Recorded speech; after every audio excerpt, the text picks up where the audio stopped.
So we're going to do a Q&A with you guys, being able to ask your questions. So does anybody want to kick us off? Or there we go. I was wondering why you decided to use color only in the flashbacks at the end of the noir. I imagine noir maybe coming from like the 60s boxing timepiece photography, but I want to hear about that. Well, I used a bit of color in all the memories. It's just very faint, like this desaturated color. I always, I said it was a bit of a sort of metaphor for the film, that he's living in purgatory, he's living in black and white, he's trying to paint color to his memories. That's why they're sort of fleeting and how they come about. And then at the very end with those projections, he's making projections for the future. That's why they're in full color, because they haven't actually happened, but it's his wish for the future. So that's like the 3 grades of it. But you know, I was always a massive fan of black and white. I always think it's like a magnifying glass into the soul. And somehow, you know, which is strange, because you would think color would be that, but actually I think black and white, there's something about that sort of disparity between the light and dark, that when you focus in on someone, you really, you open up, you sort of see inside them, inside their soul, and you know, you witness, you know, in this case, you know, Irish Mike exists in this sort of amazing way. Go right ahead. Hi, my name is Katie. This is such a great film. I'm so emotional. It made me cry. I have a question for Mr. Pitt. I first saw your other movie, The Dreamers in London, in the theater. It was so beautiful. And then I saw the film, forgive me if I get the name wrong, Interview with Steve Buscemi. With Steve Buscemi and, I forget the actress's name. But my question is, how did it feel to work with him again after so many years? And I don't know if I got the name wrong. Was it called Interview? You play paparazzi? You're both. It's called Delirious. Oh my gosh. There is a film where Steve Buscemi would interview with Sienna Miller. Oh, okay. That's a different okay, one. yes. I know what you're talking about. Don't worry. He directed that. Also, they were all at Boardwalk. You should be only embarrassed. I'm assuming you guys told me that. So. Thank you. So I was just wondering, and seeing the both of you big screen again, it was emotional for me. I thank you so much. But yeah, please answer my question. Sorry. Yes, thank you for your kind words. It made me emotional. It made me really emotional when Steve showed up, and actually, me and Steve now we've had a really long history making films. I guess I was 24, 25 when I made the paparazzi film, the Tom DiCillo film called Delirious with him. Then we did some great work on Boardwalk Empire together, and this was really special because we hadn't seen each other in a really long time. Steve didn't have to do this movie. We didn't, you know, we couldn't pay him. The fact that he came and he just showed up For love. Yeah. It was the sweetest thing. It was actually 2 parts when I first wrote the script, and I remember speaking to Michael. Getting a film like this made is not easy. When I say not easy, it's actually impossible. So, you know, we came up against every door being slammed in our face. So, you know, sometimes you really have to stack the deck here. So there were moments where there were 2 characters. I was like, Mike, what do you think? Should we make that one character and should we go to Steve with it? And, you know, because obviously having Steve Buscemi as a part of your film, not only is he the most unbelievably talented and wonderful actor, but he's a better man. I mean, and that's true. It's like he's the sweetest, kindest, most generous human being, and he completely understood what we were going up against. And that was our very first day of filming. He was first day, and he literally said, I love Michael, I'll do anything for Michael, I'll do it for you. And it was watching, it was such a sort of perfect casting for that role, because, you know, it was somebody who was like the sort of honorary uncle who stepped in and sort of really took care of him and understood him and has been helping him out since he left prison. So there was this crazy sort of instant affinity that you two had on screen that you always have. It meant so much to me, and it was. I was actually. I was emotional on that day. It was the first day, and then I remember. I called him Nucky. At one point, he called me Jimmy, which was crazy because it was so long ago. But we, in one of the takes, I remember you didn't have to do that, Doug. You didn't have to do that. But Doug. Steve is just like, I don't know how much you know about Steve, but he lives in Brooklyn. He's, 9/11 happened. He's an ex-fireman. He went straight down to ground zero. Right in there. He's just a great guy. He's a great guy. Thank you. Go right ahead. Really incredible film. It felt like an odyssey of redemption. It was so powerful, and the recovery aspect I found personally extraordinary, and with identification, and it's just not handled well by most films, but I think you really got into the depth of that experience and process, and most films I don't think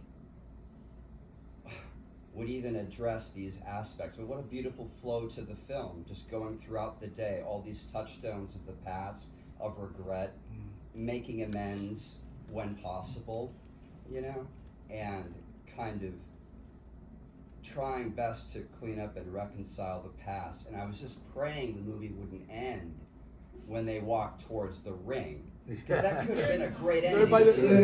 We talked about this Yeah. a It few could times, end that right could have ended the film. Yeah. Or it could have lost. Or when he got knocked down at the end of the fight, you know what I mean? What a It's like, brilliant yeah. to see the opponent Yeah. on the ground. Yeah. Really beautiful and powerful, but I actually do have a question. There's a beautiful flow to it. Was that handheld, and there's a slow softness and a cadence that kind of indicated to me that there was a code that you carried forward in the filming process. How did you keep that dreamlike flow moving forward, and the unison and the cast? Because it has a beauty. When he was walking along that factory rooftop, I mean, there are moments that they take you back to some of the great moments of cinema. I really think this is one of the best films of the year, and I've seen in a long time. I want to hear about the process. I can't say I'm like having Any really, Academy members, please listen. exactly. Anyway, and We're working on hard that on note, it over here. it's Please very, tell everyone you tell know. everybody. This is a film that's going to be word of mouth. That's what we believe. We're doing slow and steady because we do believe in the movie so much. And what you were saying, it's so true. It's being delicate because the subject's delicate. And I always thought that I actually wrote on my first draft of the script, I started with a director's statement. Before you even read it, I wanted to tell the reader how I wanted to film it. How it's going to be mainly handheld or steadicam. It's going to feel very sort of unintrusive, almost like we're witnessing something before our eyes, but never getting in the way of something. It's so delicate, these situations, especially when you're dealing with the caliber of actors. I mean, anger on anybody, Michael. It's just, you sometimes just want to watch him. So the sensitivity of this, the whole point was, if you only had one day, what would you do? Who would you speak to? What would you say to them? And I think that's a really interesting sort of question anyone can ask themselves, because any day could be your last. And do you pick up that phone? Who do you say to? Have you held on to something for far too long? The beautiful thing with Michael is it's a very hard thing to play. Almost, I don't want to say the same scene over and over again, but in essence, he's going to each person, sort of reconciling, getting his house in order, we say. So every single person has to be dealt with completely differently. Every scene, every conversation, because human interaction is entirely, between this person and this person, which is entirely different between this person and this person. So it's an amazing ability to watch one person go and never overplay it, over sentimentalize it, always to be rooted in truth and honoring the story. But it's a masterclass of a performance. I mean, I hope everyone agrees with me. I think I've done it without Michael, so that's what's so delicate about it. So I mean, even I just have to say, because that last scene, just so you know, that very last moment where you're on his eyes, did anyone notice that his eye expanded? I said to Michael before you close your eyes, and we weren't seeing his face, I said, smile to yourself, smile, because you did it. And that's what he did. He smiled and then he closed his eyes. And I think the smile made his eye, the retina expand in that beautiful way. That really happened on set. We only had like 2 takes of anything. So that was like that magic of, I mean, to me, I just think it's just what a sort of end to this unbelievable journey. It was just beautiful. Yes, ma'am, right there in red. Oh. Hi, my name is Precious Williams. I'm an entrepreneur, and I just gotta say thank you for tonight for me. I'm a 45-year-old, full-figure diva, plus size, but and I have to tell you, when you said master class, do you know you walked through all of my 45 years on the screen? I thought about the good, the bad, and the ugly that has happened in my life. There were so many things that were freeing for me. Oh, good. So in the end, when I know why you're trying to get the $400,000 to make sure that your character's ex-wife and child were going to be taken care of, and I thought about my grandfather. When he died, he gave me the freedom to be able to move when I was in law school. Anyway, long story short, I went through so many emotions in watching your performance, and it really, really, truly freed me. I came here in my 20s. I'm in my 40s now. As we were going through the movie, all I kept hearing was a love letter to you. And on my last day, who would I meet for and just say, I'm sorry, and I thank you, and I understand, and all these things. And so, as I was writing in my phone, who was that love letter I would write to the people that I love, and also to myself? That's what I thank you for the most beautiful performance I have seen. That was freeing to my soul at 45, and I hadn't had my last fight. I'm a champion speaker, but I'm ready for that fight. I'm ready. I ain't hit the last fight yet. There we go. But thank you. Thank you. And who would you write that final love letter to? What a question. I don't know if that is a question, but if you keep talking, I'm going to start crying.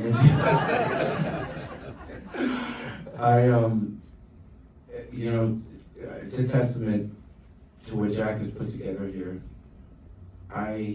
When I read the script, I started crying. I got very emotional when I read the script. When he finally gave me the script, and then I thought, oh well, it's just because I'm on a plane and you get emotional on planes. And so then I gave it to a friend to read. They got really emotional. And I gave it. Then I saw the film, and it was just, I don't know if I could even saw it. I was just bawling. It's really a testament to Jack Huston. I'm not surprised, but I'm extremely impressed. And I've heard him. I don't want to speak for you, but I've heard him say something to, I want to make film. I want to make a film that makes people feel. Everyone's so cynical, and we need to feel. And when we had the blessing that Martin Scorsese, sort of gave us a blessing and saw us off on our first screening, and he said about a person trying to put their house in order. And it was something hearing it from an 80-year-old man. He's close to 80 now. It's definitely a good human exercise, you know, and I think I can speak for Jack. That's the exact reaction that we hope It's like heaven to see get. that reaction. It's a good thing to think about. It's it is. It's a film that, yeah, like Michael was saying, I love movies. I grew up on movies. I grew up on every type of movies. There wasn't so, you know, I adored when a film moved me and it sort of evoked something out of me. And I feel, and I don't want to sound cynical right now, but I feel that maybe films like this, films that are actually about the human spirit, real, relatable stories, something that we can all find something in. You know, we all had a best friend, a mentor, a father, a mother, a child maybe, you know, a complete stranger, but someone in our life that we can relate this to. And then the overarching question, exactly what you just said, who would you write your last letter to? Who would you visit? Maybe we put things off for too long. Maybe I put some things off for too long, and that's what this was, you know. But it's very important that we don't lose films like this, because they are the entire reason I wanted to do this. It's what made me want to be an actor, made us want to be filmmakers, and made us want to get in front and behind the camera, tell stories, that tell relatable stories, adult stories, stories that we can all understand, and collectively have an experience with a bunch of strangers where we all feel it in our stomach. There's an actress sitting over here, Callie Vernoff, who plays the wonderful waitress in it. Come on, Callie, stand Talk up. about a performance. Callie Vernoff. Everybody, every screening we've gone to, the amount of people who just come up to us and say that scene alone, that little scene with the waitress, sets up Irish Mike's character in such a beautiful way, because it's how the people see him. It's not how he sees himself as this monster. You see the love that exists in all of these locals and all the strangers, because they know him as this beautiful man, this child, this, you know, they've seen him grow up. They know he's not bad. It's he needs to figure out that he's, you know, it's the forgiveness is in yourself. That's where it starts and that's where it ends, and that's why no one can really tell him that. You know, that's what it's figuring out. But to have a reaction like that is just fantastic, because I love having reactions like that. So I know we have one in the back, and then I'll come to you. So, sir, I believe it was you. Yep, you.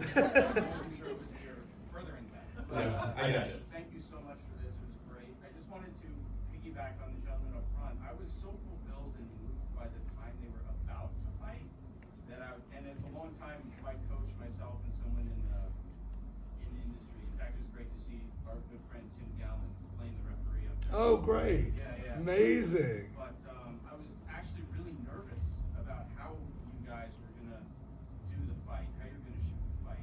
Like, was it? And I was so happy that it wasn't the Hollywood boxing fight, and specifically as a coach myself, that you didn't have that.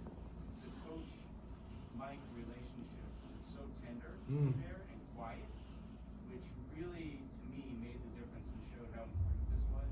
Because I've actually coached at the Garden before, and you can't do anything, and it was just so amazing to see a realistic boxing fight that wasn't like a Rocky style fight, that had a great coach-fighter relationship. So just wanted you guys to speak about shooting that fight, prepping for it, and also Man, that is awesome. you had a short shooting schedule too, so just kind of And coming from you, someone who knows the, you know, knows the lay of the land and something like that. You know, we again, the gift of Michael.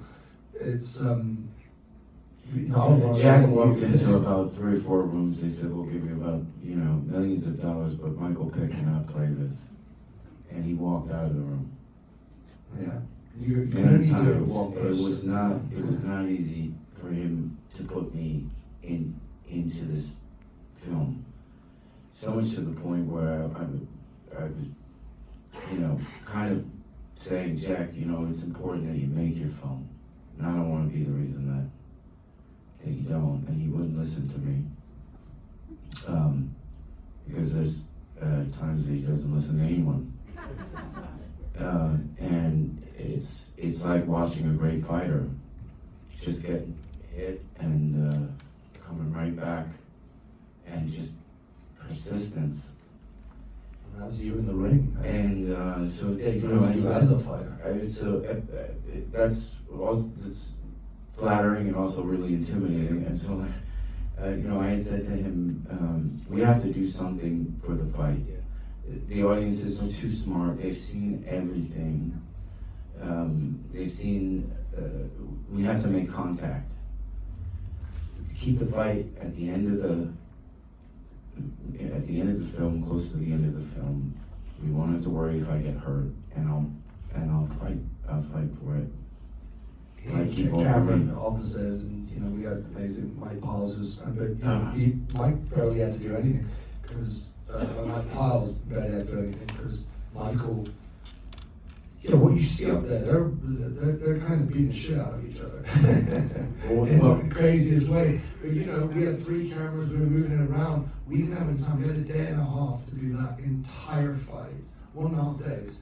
I mean, to put that in perspective, Marty told me he had 6 weeks in Raging Bull. We had a day and a half. And that was, and by the way, not in any way to compare it, because Marty was the first person to say, I hope no one compares these movies. This is completely its own beast. They're about very different things. But there is one thing, there is a boxer at the center of them. But it was miraculous to see somebody so willing, like Michael said, that, you know, we're searching for truth, and we did put it at the end of the shoot.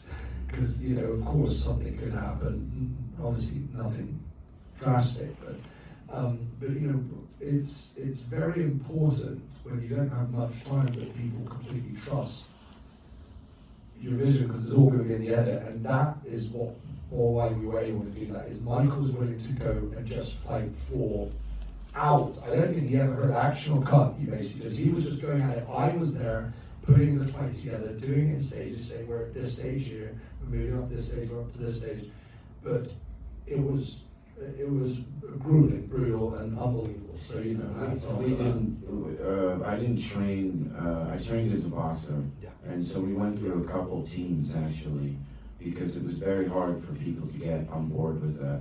Yeah. The real boxers, you know, were gatekeeping the secrets, and the stunt people were doing nothing against Rocky or anything. You know, but more stunt choreography. And it's just fights are, you know, we're a smaller production, we don't have the time and we don't have the money. We have to, in order for us to do something competitive, we have to do something more. And we tried the choreography and you call bullshit straight away. You do this choreography, you're doing it each time, you're throwing punches, you're faking looks, you're doing it, it just felt choreographed. But also, so against our film though, nothing we had done felt choreographed. Everything we had done had been so raw, had been so real, there had been so many tears spilled. It was just such an exercise of honesty. And then we got in the ring and we tried doing that first round to the choreography, and we were like, it's not we had a basis to go, and that all went out the window. But also about the trainer, I mean, it's really a testament to Ron. Yeah. Ron Perlman was beautiful. He was just a dream. God, isn't he gorgeous? I mean, like, honestly, every time I see that final scene between Ron and Michael, where he says, "I gotta feed my cat," and there's just a moment where he goes, "Oh, here for you," and he just stays silent. And it's in that moment he knows, but that hug that he gives him, and then he says, "I'll check up in the morning." The most amazing thing is he knows exactly what's happening, but it's the pride of the boxer that we both know, but we don't acknowledge it. We just look, you know, and it's the amazing goodbye. I think they're, you know, beautiful together. I know we only have a few more minutes, so let's grab a couple of quick questions. The lady in the gray sweater, I believe. Oh. Yeah. I just want to say that talking about the whole thing with they didn't want to use Michael and you couldn't back down. You had that really just restored my faith in humanity. Me too. Yeah. It's rare. It's really Can you rare. imagine this movie without him? No, I mean, it just doesn't exist. I wrote every word with him in my head. And it's so funny, someone else reading the lines, I'm like, but it's like a poor man's version of this. It's like you can't step into something when you've written it for the person. So thank you. No, Yeah, thank no, you. that's awesome. Michael, you always inspired me to not give up. Oh, thank you. I'm not, yeah, thank you. I love you both. Yeah. Thank you. So There was the another one right lady here I in the saw in front, glasses, you were gonna say and then something. we'll come to you, and then I'll get one more over here, and then I think we're gonna have to wrap it, sorry. So You know, right ahead. I also, during the movie, I kept thinking this movie was made for this actor. I just felt like, and Marlon Brando, I kept thinking Marlon Brando. There we go. And- Ridley Scott said that to me the other day, which is pretty cool. And, I mean, it was just, the minute the movie started, I watch a lot of movies too. And I thought, oh, this is gonna be fun because it's a generous person who's made this movie and he's gonna take care of me. Like, I just felt like everything visually, I took the train to Brooklyn today to go to a thing in the afternoon and the brewery thing, you know, very rustic. And I thought, oh, this is so gorgeous. This is the part of New York I love. You know, the graffiti and all the music, Yeah. the way you match the music is very beautiful. Oh, thank you so Well much. done. Thank you. Thank you so much. Love your compliment. Thank you. Oh, and the question is, the father. Yeah. So the scene with the dad in the taxi, so he's like, how did he do the dementia? That was amazing. What is Joe Pesci? That was Joe, I thought it was Joe Pesci. Is that how you do it, Joe Pesci? Oh, I love it. It's Joe Pesci. See, I thought that's Joe Pesci, but the scene Mm. where he was in the chair with his hand, Yeah. that's amazing. Well, you know, actually, Joe was the one who pitched that because, you know, that's a bit of the elegy of what we said, the purgatory. I always said the taxi might not have ever happened. It's like the boatman and crossing the River Styx, being taken across the River Styx to a final resting place. And that's why he's sort of seeing this man, and he's called Tony like his father, and suddenly he starts seeing his father. But there's this moment where Michael gets out of the taxi, and he sort of has a moment, and then he looks around and the taxi's not there anymore. Yeah. And you go, was he ever in a taxi? Did he ever even make it home? All the time, right? We do. We have these moments with people in New York all the time. Yeah. And also, the last scene, when you focus on his eye, it looked like there was an image in his eye. Yeah, I put because the projections were on the outside, I actually took the ocean and his daughter. I said, Yeah. let me say, if I was on my deathbed, my final rest, I'd think about the best day of my life or the best moment of my life. I'd think about my kids. And earlier in the film, he says, what was the best day of his life? The best day of his life was when he went to the beach with his kid. And that's based on the first time my daughter saw the water and the ocean, and she just started running, and I was like, this is the most amazing I've ever seen. And I just always remembered it, and that's why I just put her in his eye. Yeah. Very well. And you, yeah, go right ahead. So I recently did a rewatch of Boardwalk Empire.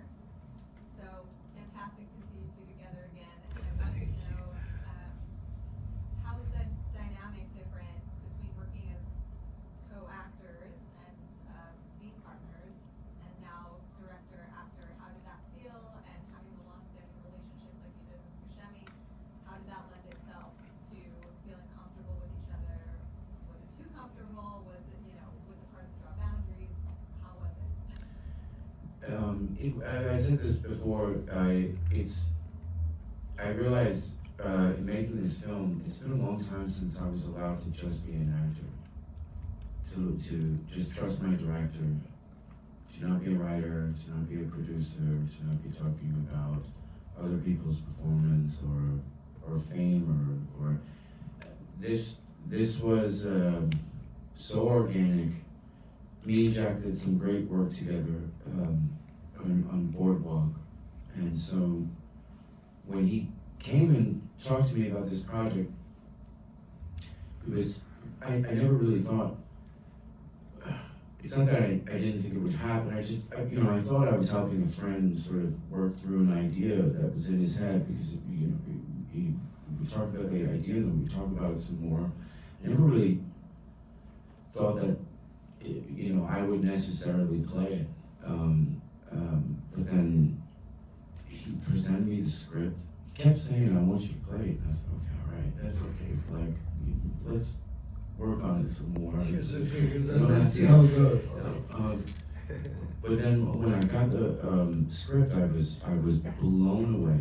Like I said, but not surprised, but really impressed. And we had worked as actors. He's seen me work. We've had many conversations, and so I knew it wasn't difficult for me to know what he wanted from an actor, and it wasn't difficult, I guess, there was just mutual respect.